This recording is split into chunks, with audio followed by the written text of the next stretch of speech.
कई बार हम लोगों को देखते हैं कि महाराज जी हमने नए भवन बनाया है, उसमें छोटी सी कोई पूजा कराना है।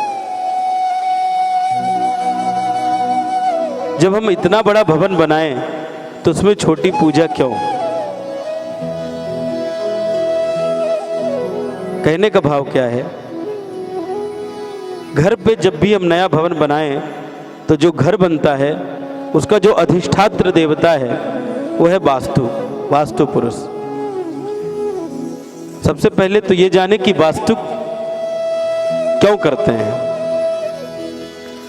महाराज युग बदल जाते हैं, युगांतर बदल जाते हैं, समय बदल जाता है, लेकिन जगह कभी नहीं बदलती है। जब प्रलय आता है तो सारे संसार को नष्ट करता है, लेकिन जमीन जो के त्यों वहीं रहती है। महाराज हम जब कई बार हम ये देखते हैं लोग किराए के मकान में बड़े खुश रहते हैं, जब अपने खुद के भवन में जाते हैं तो परेशान हो जाते हैं। ऐसा कैसे होता है? हम लोग घर में तो खूब पैसा लगाते हैं बनाने में, पीओपी, पुटिंग, डेंटिंग, पेंटिंग, कांच, खिड़कियां, पर्दे, सब कुछ करते हैं, लेकिन मेन एक काम रह जाता है जिसे हम कहते हैं वास्तु।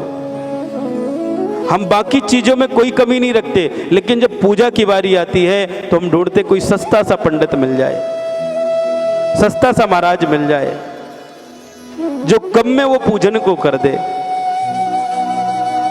और कुछ तो हद ही करते हैं, बोले महाराज पहले हम लोग चले जाते एक छोटी सी कथा करके, पूजा करके, और वास्तु हम बाद में कर लेंगे, अभी पैसा नहीं है। कुछ लोगों के मन में धारणा यही है कि हम वास्तु किसे कहते, खाना खिलाने को। महाराज आप खाना खिलाओ कि नहीं खिलाओ, लेकिन वास्तु आप विधिवत करो। जो व्यक्ति अपने घर में सुख और शांति चाहता है, नए घर में जाने के बाद अपने सारे सपने साकार करना चाहता है, तो थोड़ी डेंटिंग पेंटिंग में कम खर्च करो, लेकिन आप वास्तु को बड़े विधि विधान से करो। क्योंकि एक बार आप उस घर में चले गए, फिर आप चाहो कि मैं वास्तु कराऊं, वो फल नहीं मिलेगा जो कोरे घर के वास्तु करने में आपको फल मिलेगा। महाराज मान लीजिए आपने भवन बनवाया, और भवन बनाने के बाद आपने सीमेंट की छपाई करी, और हम लोग सीमेंट की छपाई के बाद तुरंत उसमें पानी डालते हैं, 10-15 दिन तक तराई करते हैं। मान लीजिए वो पानी हमने 15 दिन न डाला, तो क्या होगा? वो सीमेंट पूरा राखड़ बन के गिरने लग जाएगा। कुछ दिन में आपकी दीवारें कमजोर हो जाएगी। जो 100 साल चलना है तो 10 साल भी नहीं चलेंगी। आप 15 दिन बाद कितना भी पानी डाल लो, वो पानी कोई काम का नहीं। पानी तो जब ही काम का है कि आज रात्रि में आपकी छपाई हुई, सुबह से उसमें पानी पड़ना शुरू हो जाए, और जितना ही पानी आप डालेंगे उतना ही सीमेंट वो पक्का होगा।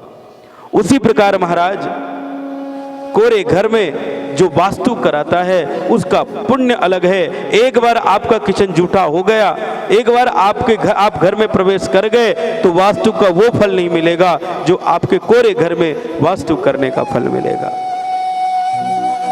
क्योंकि युग बदल जाते, युगांतर बदल जाते हैं, जमीन वही क्यों ही रहती है।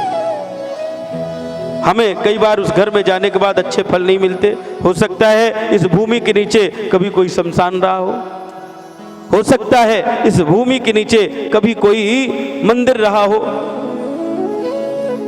कई लोग घर पे जाने के बाद खूब फलते हैं, और कई लोग अपने खुद के घर पे जाने के बाद ऊपर से नीचे की ओर आते हैं। इसीलिए अग्नेय या तो ईशान्य कोण में हम वास्तु मूर्ति गड़वाते हैं, इसीलिए कि अग्नेय और ईशान्य से ही उन वास्तु दोष की जो नीचे जमीन में गड़ा है ऊपर आता है।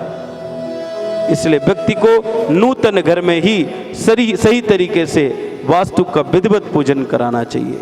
प्रेम से बोलो जय श्री कृष्ण।